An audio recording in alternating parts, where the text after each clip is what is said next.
All right, so I walked by this street art, and there's a guy walking by. Okay,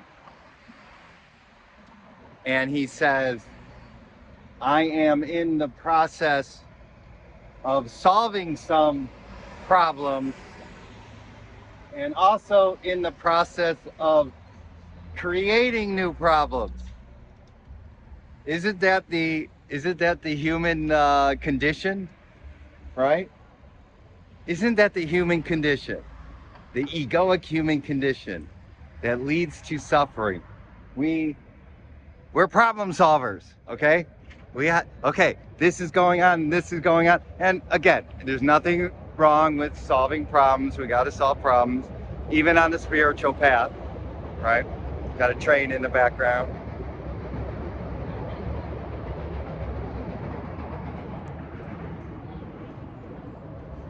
And also in the process of creating new problems, right? It's this constant vicious cycle, right? And let's just be honest, we're doing this most of the time, right? Maybe some people are doing this most of the time, but and it's like whenever we solve one problem, another one comes up, right? And another one, and another one, okay?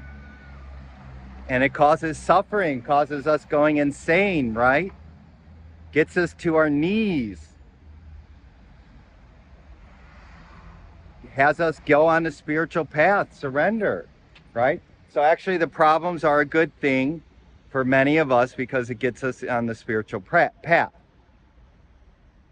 However, so when you surrender, when you awaken to your eternal truth and go through the necessary healing pain bodies, doing the shadow work, releasing all those old habits of mind and blah, blah, blah, blah, blah, you less and less and less in the process of creating new problems, okay? Less and less and less. I suppose when you become an enlightened being, you don't create any more problems on a spiritual level, but we know certain enlightened beings in the past caused problems for egos, right? But this is all an inside job, okay? And the seekers, when they go on the spiritual path, they want to solve awakening. They want to solve, having the awakening. They want to solve knowing God. They want to do the mantras and the prayers. And again, nothing wrong with that. Do the meditation. Nothing wrong with that. These things can be very helpful. But if you go with the attitude of egoic consciousness of this guy who is most of us in our asleep state, right? If you try to solve the problem using the mind, now this is what I love about this is that he's not even saying it. The bubble isn't even over his lips, right there. It's emanating from his mind. Oops, that way. I'm not a dentist, so I gotta figure out how to. There you go. It's emanating. So thoughts, monkey mind, problems. Not only about other people, about yourself, right? You're constantly criticizing yourself. But when you awaken to your truth,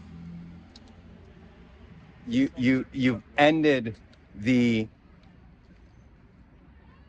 existential or the highest problem solving question or situation of this incarnation, which is awakening to your truth. You could do it by inquiry, you could do it from meditation. I did it from surrendering, giving up control, becoming present, dying to my psychological self. Okay, I find that to be very helpful. letting go of the me, the I, me, mine. And then, and then after awakening, yes, you still have problems, especially in the beginning. You got to, again, those habits of mind, those problem solve, blah blah blah, and creating new problems. They're still there, but they get less and less and less and less. Unless you're Buddha or did a lot of wonderful spiritual stuff in a past life, most of us have to go through this grueling process of integration and letting go of old patterns and healing pain bodies and doing the shadow work. But I just love this. This is the condition, and this is the condition of everyone else asleep out there. Even if they look like they're happy and successful on the outside, they're doing this. They're doing this. Okay. And you could get, and after you awakening, you could get to a point, and you might experience it in the honeymoon phase, where it's just, there are no problems. There are no problems.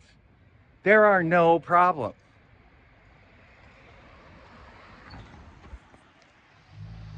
There are no problems.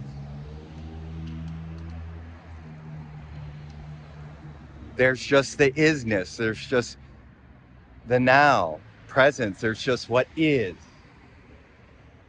And sure, wisdom, okay, then wisdom kicks in and you realize, okay, sure, situations are here and quote unquote, in the world of form, you can consider them challenges or problems or whatever you want to call them. And yes, you could fix them and la, la, la. But on a deep psychological truth level, there are no problems, no more problems.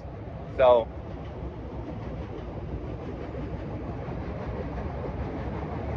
I just love it. I love it. I love it. I love it. So remember this when you're walking around during your day and see how much you're doing this.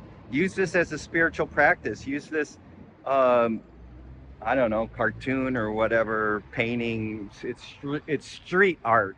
I love it. I love it.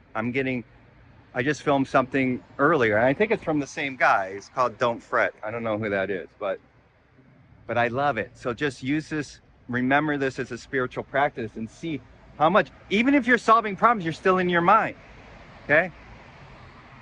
You're still in the dream. You're still in the delusions, okay? Wake up from it. Wake up from problem solving and causing problems.